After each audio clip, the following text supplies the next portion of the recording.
Trust sounds simple until it costs you something. This story begins with a man who had already given up everything once before. A man who left his homeland, his security, and his future behind because he believed a promise.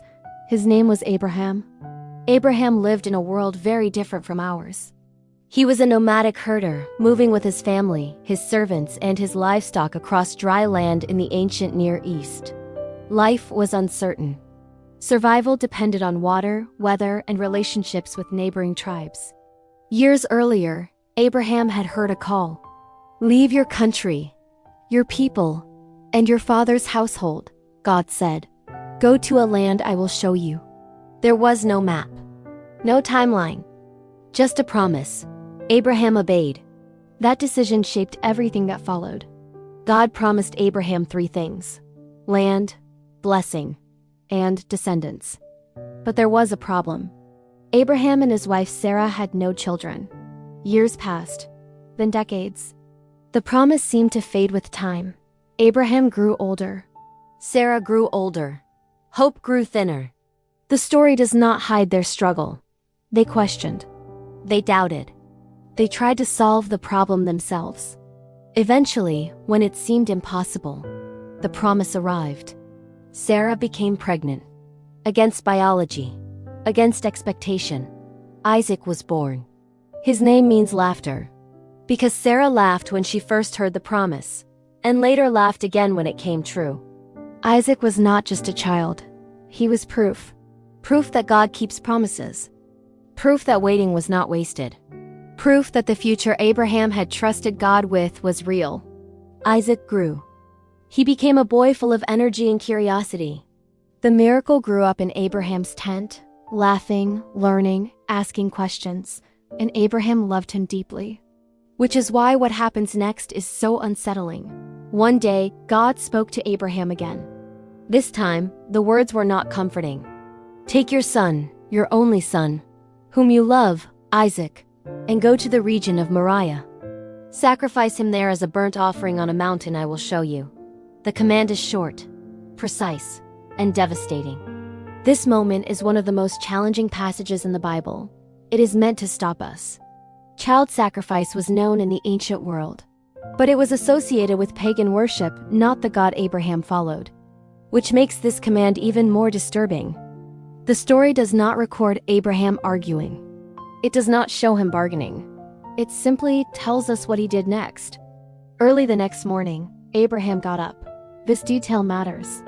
He did not delay. He did not wait for clarity to improve. He saddled his donkey.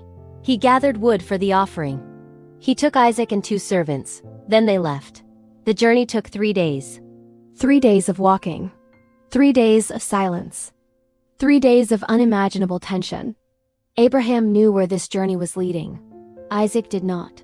Every step forward was a step closer to something Abraham did not want to face. And yet, he kept walking. On the 3rd day, Abraham saw the place from a distance. The mountain stood ahead. He told the servants to stay behind. "We will go up and worship," he said. "Then we will come back to you." The words are strange. We will come back. Whether this was hope, faith, or something Abraham did not yet understand, the story does not explain. Abraham placed the wood on Isaac's shoulders. He himself carried the fire and the knife. This image is heavy. The son carries the wood. The father carries the instrument. As they walked together, Isaac spoke. "Father." Abraham answered immediately. "Here I am, my son." Isaac asked a simple question. "We have the fire and the wood, but where is the lamb for the offering?" It is the kind of question that stops time. Abraham replied carefully. "God will provide the lamb." The answer is honest and incomplete. They reached the place. Abraham built the altar. He arranged the wood. The story slows here. Every movement matters. Every step is deliberate. Abraham bound Isaac. The text does not describe a struggle. We are not told Isaac resisted. Whether he trusted his father or did not fully understand, we are not told. Abraham placed Isaac on the altar. The promise lay bound before him. Abraham raised the knife. And the story pauses at its most unbearable moment. Because trust has now reached its limit. And what happens next will redefine what this test was really about. Time seemed to slow as Abraham lifted the knife. Every movement carried weight. Every breath felt heavy.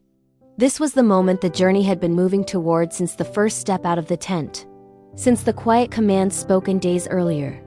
Since the long walk across dry land with a promise walking beside him. And then, just as the blade rose, a voice broke the silence. Abraham. The urgency is clear.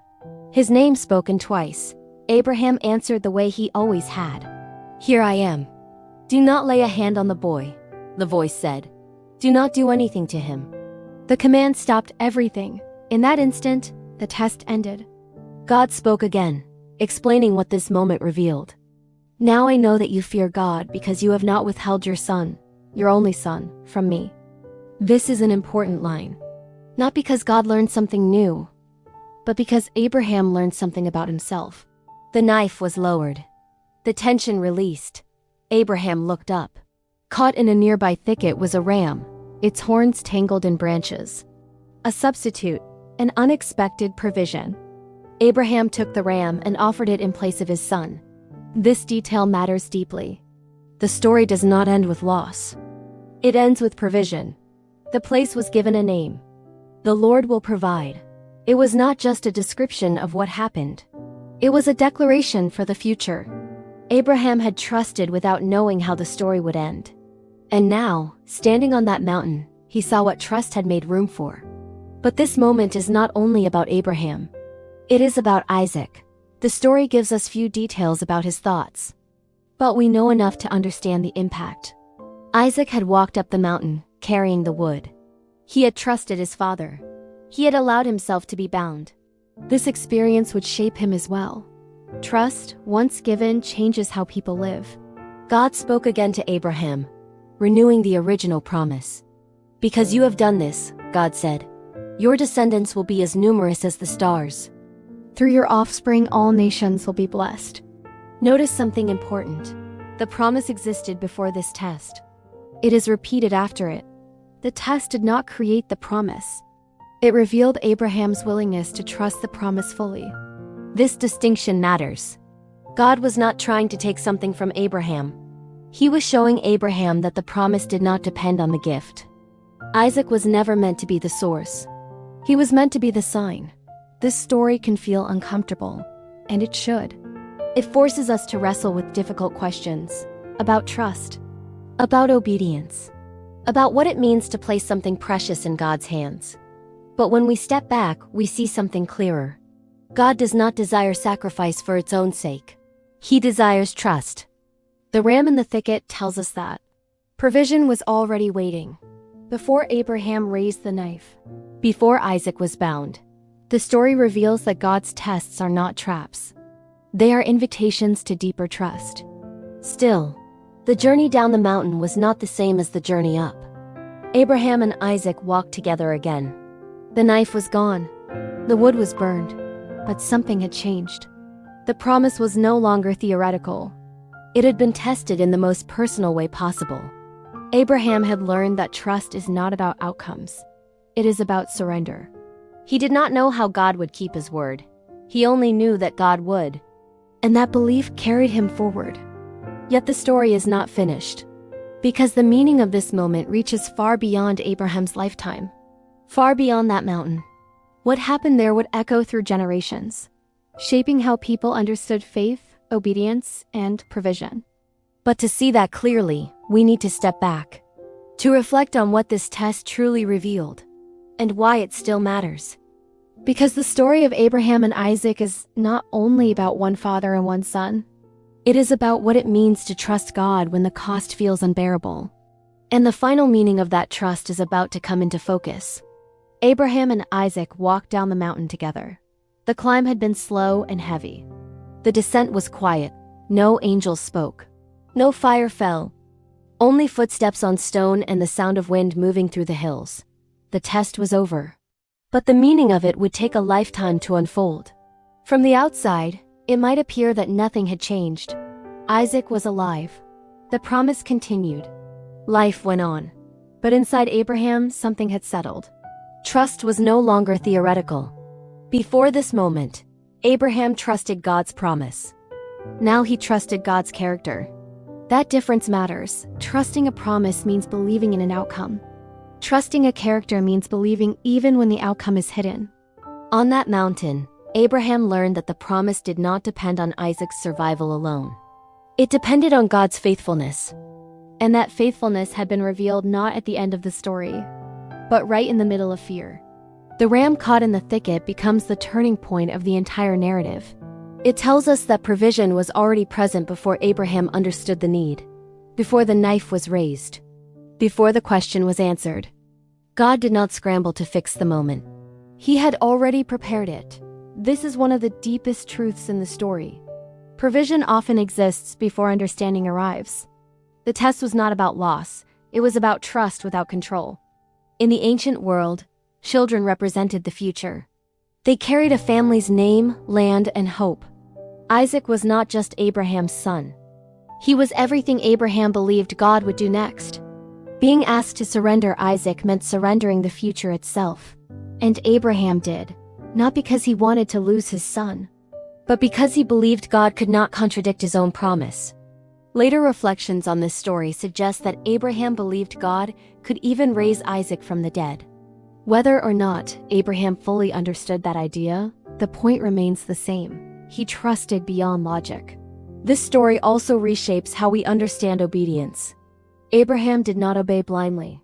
He obeyed relationally. This was not submission to an unknown force.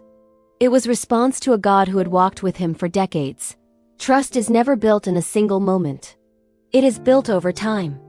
Through smaller acts of obedience, through waiting, through disappointment, through fulfilled promises. By the time Abraham climbed that mountain, he was not trusting a stranger. He was trusting a God who had proven faithful again and again. That does not make the command easier, but it makes the obedience possible. Isaac's role in the story also matters deeply. The text does not present him as a helpless child. He carries the wood. He asks thoughtful questions. He participates. This moment would shape Isaac's understanding of God and of his father. Trust passed from one generation to the next.